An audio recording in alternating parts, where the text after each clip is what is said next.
I don't have like a big promise for you. I'm telling you to go to iPromise. iPromise.com, EYE promise.com. You tired of staring at screens all day? Do your eyes hurt? Are they red? Are they dry? Do you have headaches? Do your kids suffer these same symptoms? If so, and I know the answer is yes, you need iPromise.com. You need Screen Shield Pro. You need Screen Shield Teen. These products are unbelievable. What you're doing is protecting your eyes from the inside. These are supplements that protect your eyes. Think about it as a sunscreen for your eyes. That's what iPromise, that's what Screen Shield Pro and Screen Shield Teen is doing. And by the way, these are all natural vitamins, okay? They're formulated by optometrists. iPromise is a local company. They're founded and headquartered right here in St. Louis. It's time to protect your eyes. It's time to go to iPromise.com. That's EYE promise.com. Put in the promo code BT. You're going to get 50% off your order. You can't go wrong. Protect your eyes. Protect your kids' eyes. It's iPromise.com.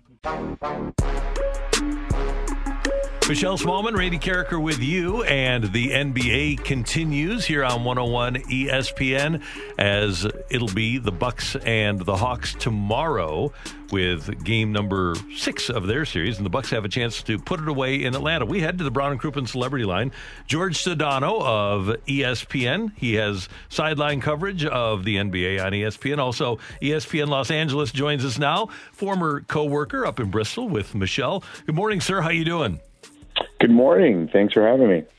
George, I wanted to ask you first about Chris Paul. Randy and I were just talking about Chris Paul during the break, and this trip to the finals, long overdue. What does this do to his legacy? Not only getting to the finals, but doing so with this Suns team? Well, Michelle, it's great to hear your voice. Randy, you as well, as you introduced me. But the reality with Chris Paul is he was by far the best player prior to the other night to have never reached the NBA Finals. I mean, the next best player, if you look at their resume, was probably George Gervin. And I think the gap between Chris and George, as far as where they rank all time, is pretty significant.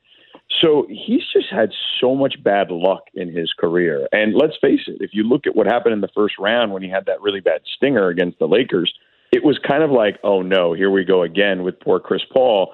But he was able to overcome that because, Michelle, I think the difference is he came to a team that was ready, that was kind of on the precipice of being not only a playoff team, but a team that could potentially contend. Now, they've had some good fortune along the way, right? Anthony Davis gets hurt. LeBron is kind of dinged up. They've dealt with some things that internally as well that have worked out in their favor. But I think it's just the combination of, good fortune, and he's found the right guy to kind of partner up with, particularly in Devin Booker. Devin is basically a 24-year-old version of Chris Paul. Chris said it the other day. He's like an old soul, that he's the oldest 24-year-old he's ever met, and he's a lot like him. He watches games every single night. Like, that's where his focus is, and he's a crazy competitor. Like, the level of competition, even amongst themselves in practice, was just off the charts, and it's just something that Chris hasn't had in regards to a previous teammate, where the same personality has been able to kind of mesh together. The egos in the past perhaps have gotten in the way, and I think Chris has learned from those experiences, but has also kind of met his match and kind of his, has a guy in Devin who can be kind of a mentee of sorts.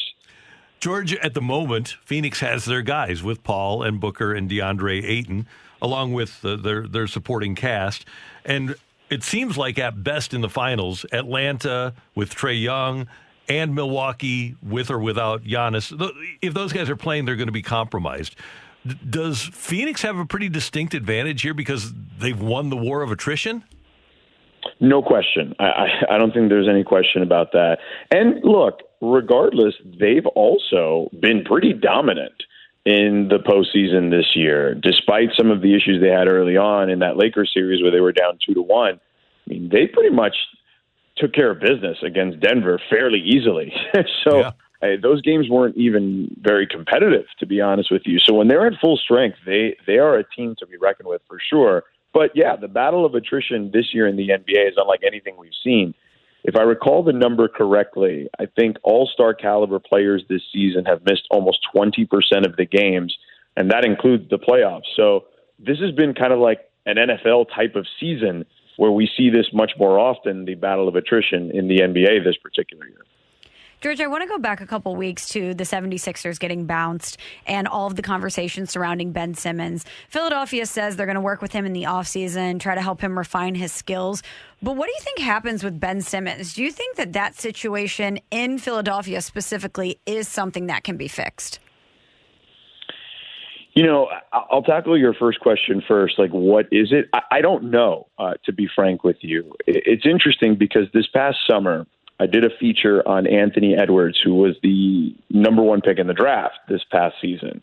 And with that feature, I spent a couple of days with him, and the guy he was working out with was Ben Simmons. And they were going back and forth, 1-on-1, 3-on-3, if they played some runs, 5-on-5 or whatnot. And in those runs, I would see Ben Simmons shooting the ball without any hesitation. Now, granted, they weren't always going in or whatnot, but the hesitation part was not there.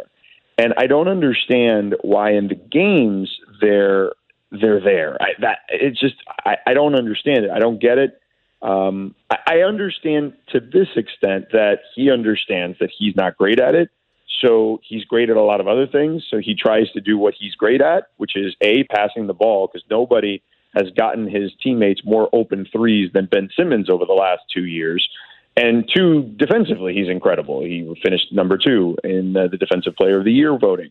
But at some point, when you don't have enough offensive threats around you, you need to become an offensive threat. So I think he's taking that more seriously this offseason, and perhaps will find a way to not only enhance his skills in the offseason and work on that, but apply it during the regular season. But I don't know why it is. I've talked to him about it. He just tries to say things like, I try to play the right way and give up what the defense is giving us, but which is generally the rule of thumb. But sometimes in a playoff series, when things get bogged down and you play things in the mud, you may have to force the issue a couple of times, and I think he's learning that. ESPN's George Sedano with us with Carricker and Smallman on 101 ESPN. George, that was a pretty impressive performance by the Bucks last night without Giannis. Granted, Atlanta doesn't have Trae Young, but that was, to me, a really impressive performance by Milwaukee. What did you think? Yeah, look, Chris Middleton is a really good player. Drew Holiday was signed to a max deal, and they traded 3 first-round picks for him for a reason. Like, this team is good. And the resurgence of Brook Lopez in Milwaukee over the last several years has been really impressive. This is a guy that we felt like was casted aside after his days with Brooklyn and New Jersey.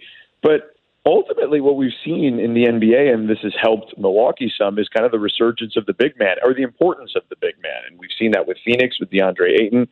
We saw it even a little bit with the Clippers and the mixture of Ivica Zubac and DeMarcus Cousins, and certainly the Lakers last year, where they had guys that played important roles, whether it was Anthony Davis or even Dwight Howard, JaVale McGee, et cetera, et cetera. So I think that we're seeing a little bit of that, but I think that they're just a team that's pretty deep. And even without Giannis, as great as he is, they can find their way to win games. Granted, again, they had the good fortune and Atlanta's misfortune of not having Trae there on the other side, and they're dinged up on a number of levels too. But you got to take advantage of what's on the floor, and they were able to do that. And look, the insertion of Bobby Portis, I want to give him credit. He's a big man too. He injects a lot of life off the bench and was able to do that with the starting unit last night. George, we wanted you to come on to talk NBA, and I don't even know if I've shared this with you, but we need to ask you an NFL question. Did I tell you that Randy and I are now officially Miami Dolphins fans, that Carricker and Smallman is a Dolphins show? Yeah, so as you know, George, we do not have an NFL team in town, and so we did a segment trying to find a team. We put it up to a poll, and our listeners selected the Dolphins for us. So as a Miami guy, please give Randy and I a reason why we should be optimistic about the Dolphins and specifically about Tua this upcoming season. Well, I just think Tua was coming back from a situation where he was, dealing with an unprecedented injury, basically. Only one person has ever had an injury as similar to his, and it was Bo Jackson. And, we know what his career went like, right? Now, granted, modern medicine, a lot of things have changed. Tua's strength is accuracy. And I don't feel like they had the weapons, particularly on the outside in the receiving core. They had probably one of the worst receiving cores in the league last year. to allow him to not. I mean, he got the ball out to them, but there wasn't much they could do with it. Now they've added certainly plenty of weapons on the outside, and particularly Will Fuller. They drafted one of his former teammates from Alabama, obviously. And now you've got Devontae Parker as the number 3 receiver in Miami, which is kind of better for his skill set. He's not a number 1. I don't even think he's a number 2. So now he slides into the number 3 role, which helps them. And then, look, defensively, they're fantastic. They're one of the best teams in the NFL when it comes to defense. It's wild because there's not a lot of teams in Vegas whose numbers have risen this offseason as far as their over-under is concerned, and Miami's one of them. Because I think the smart money is saying Miami is going to be a playoff team this year because they believe in Tua's growth and that he's going to have a season where he's going to have a full training camp. He's bigger, he's stronger, and they've got players that can fit his skill set. You couple that with a great defense, all he needs to do is not turn the ball over, right? And that's something historically he's been very good at. He hasn't turned the ball over very much. So because of that, I like the Dolphins this year. I think the Dolphins will be a playoff team. They were close last year, and they're better this season. And outside of Buffalo, I don't know if the teams in their division have gotten better. So I think they've got a pretty good chance. The AFC isn't as deep as the NFC. So there you go. I think that's reason to believe that they can be pretty good. Fridays and Mondays, lots of T-Pain on 101 ESPN in the morning as we play the Miami Dolphins song. There you go. I love it. I love it. Hey, George, great to hear your voice. Thanks so much for taking the time with us. We do appreciate it. We'll have to do this sooner than we have. We've been on the air for a year, and this is, and we appreciate you getting up early in L.A. too, by the way. But it's always great to have you on the show. Anytime, guys. Take care. Thanks, George. All right. Well, listen, I don't know if you heard, but there's 2 children knocking at my door that apparently need some tending to. Saying segment over. You got it, George. Take care. That is George Sedano of ESPN with us on 101 ESPN. Over at Hyundai, they questioned everything to create the best Tucson ever. But did they think about if I watch something on my phone, am I still watching TV? Every inch of the new Tucson has been completely reimagined, resulting in an SUV loaded with available innovations both inside and out. From design to technology to safety, every aspect of the new Tucson has been improved on. The SUV has been completely redesigned inside and out to create the best Tucson ever. They've got technology that turns my phone that I'm watching TV on into a digital key that lets me use it as a spare key. They've got a 10.25-inch full touch infotainment screen, and they've got LED daytime running lights that are stylishly hidden within the front grille, making them invisible when not in use. Not only does the Tucson look and feel cool on the inside, they haven't forgotten about safety and plenty of cargo space for us and the entire family. So find out all of the answers to your questions about the Hyundai Tucson. Learn more at Hyundai.com. Grab a 30-day free trial of Live by Live Plus, and you'll get unlimited skips, commercial-free music, and all of the podcasts and live streaming events you can handle. Visit livexlive.com/podcast1 to learn more and start your free trial.